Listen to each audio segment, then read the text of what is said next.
समत्व गुरुत्व वाले इस मंच और सदन में दोनों को अपने आदर नमन प्रस्तुत कर रही हूँ और थोड़े से हास परिहास से बात शुरू करूँगी कि बालहट आप सब ने सुना होगा, हमने किया भी है, हमने भोगा भी है, पर आज मैंने दिद्दा हट भोगा है।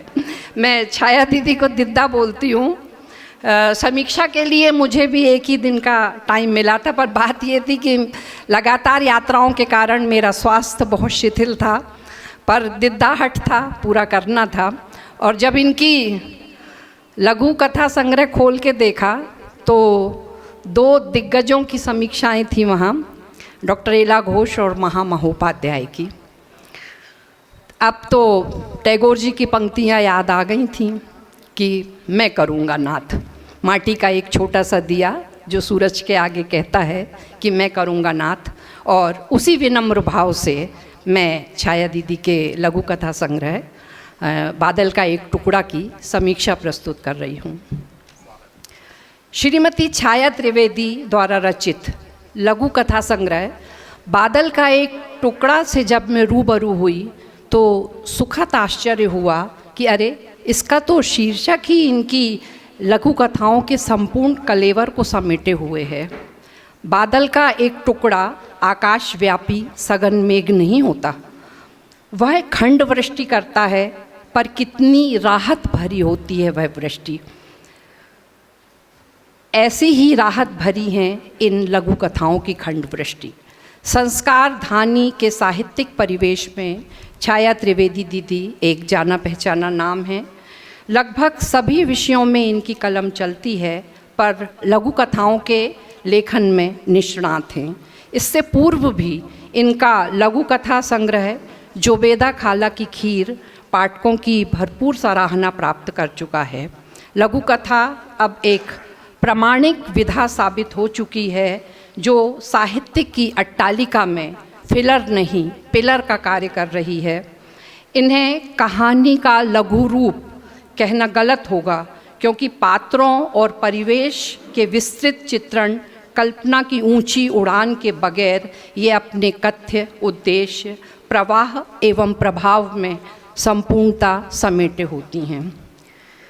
90 लघु कथाओं को समाहित किए उनका यह संग्रह एक वैसी ही थाली जैसा है जिसमें कड़वे, मीठे, तीखे, खट्टे, चरपरे सभी रसों का संतुलित समावेश है।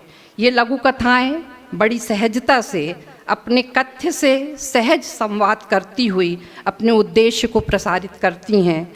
लघु कथाओं का परिवेश कहीं पारिवारिक विघटन से जुड़ा है तो कहीं सामाजिक, राजनैतिक, प्रशासनिक विद्रूपता को उकेरता है। पर्यावरण के प्रति चिंता और नारी उत्पीड़न की व्यथा भी इनमें है। मूलतः ये सभी लघु कथाएं संदेशपरक हैं, पर सबसे ऊपर है वह भाव जो लेखिका के मन में समरसता से बहता है, और वह भाव है दया, करुणा, अन्याय के विरुद्ध आवाज़ उठाने का भाव है। और लघु कथा की सार्थकता वहीं होती है जब वह समस्या को उठाती है और समाधान के रूप में एक प्रश्न, एक टीस पाठक के लिए छोड़ जाती है। लेखिका की सूक्ष्म संवेदनशील दृष्टि अपने आसपास घटित ताने बाने को कसावट से बुनती है और अनुभव का व्यापक संसार इन कथाओं का संबल बन जाता है। कुछ लघु कथाओं में पात्रों का मनोविज्ञान बहुत उभर कर सामने आया है। ऐसी ही स्पर्श एक लघु कथा है जिसमें दृष्टिहीन छात्र अपनी शिक्षिका को छूकर कहता है कि आप तो मेरी माँ जैसी हो।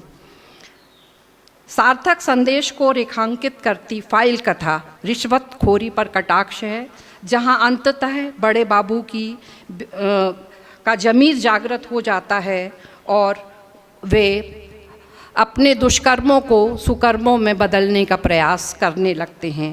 मंगल मूर्ति युवाओं की बेरोजगारी को इंगित करती करती है, कहती है कि अपने भीतर छिपी योग्यता को पहचानकर व्यावसायिक स्टार्टअप शुरू किया जा सकता है। ये बिल्कुल मोदी जी के मेक इन इंडिया, जो वो मेक इन इंडिया पे जो बात करना चाह रहे थे वही बात छाया दीदी ने कही है कि स्कूल में गोबर गणेश कहलाए जाने वाले 4 विद्यार्थी गोबर से ही नाना किस्म की चीज़ें बनाकर व्यवसाय प्रारंभ करते हैं और वे अपने शिक्षक और समाज की दृष्टि में भी मंगल मूर्ति बन जाते हैं।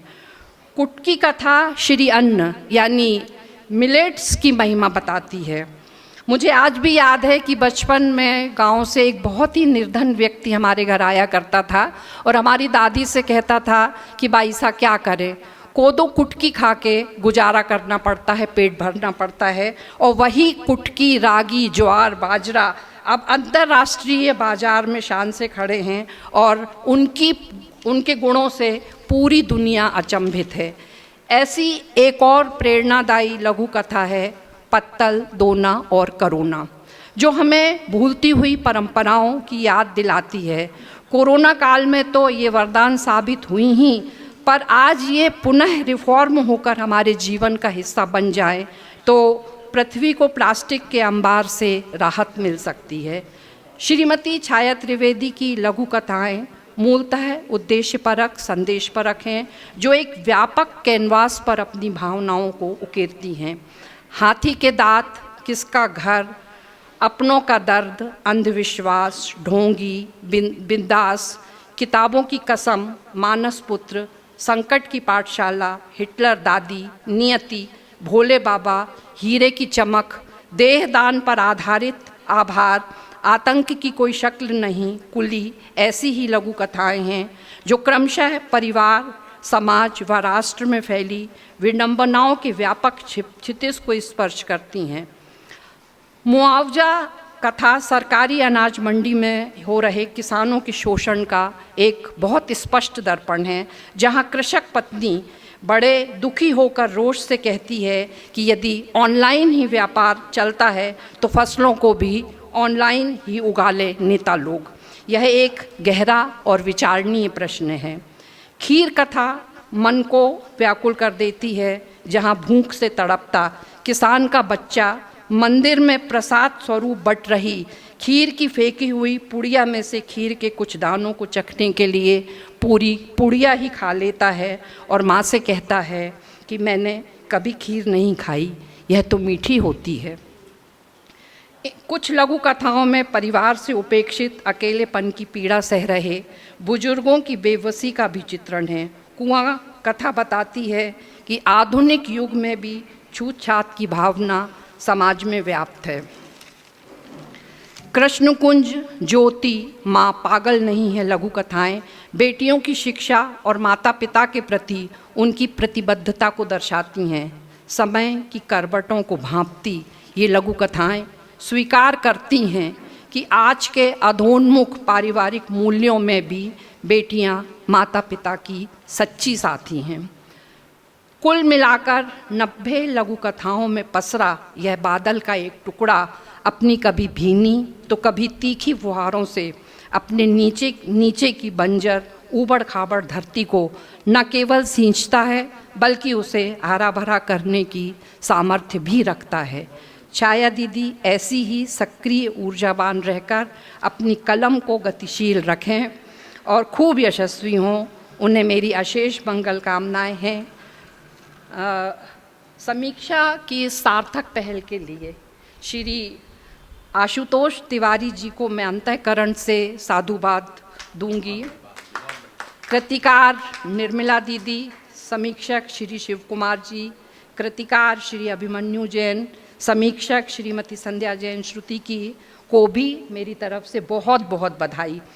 एक बात मैं कहना चाहूँगी कि जो ये समीक्षा का क्रम है, ये हिंदी लेखिका संघ जिसकी मैं कार्यक्रम निर्देशक हूँ, हम लोग ये क्रम अब से बहुत पहले प्रारंभ कर चुके हैं और हम लोगों ने बहुत सी कृतियों की समीक्षा की है। अभी भी जो 2 अप्रैल को हम लोगों ने अपना वार्षिक उत्सव मनाया था, उसमें 5 कृतियों का विमोचन हुआ था और 5 कृतियों की समीक्षा हुई थी। तो मुझे यहाँ बुलाने के लिए आशुतोष तिवारी जी और संवेद स्वर संस्था बहुत बहुत धन्यवाद। साथ ही छाया दीदी बहुत धन्यवाद मुझ पर विश्वास रखने के लिए।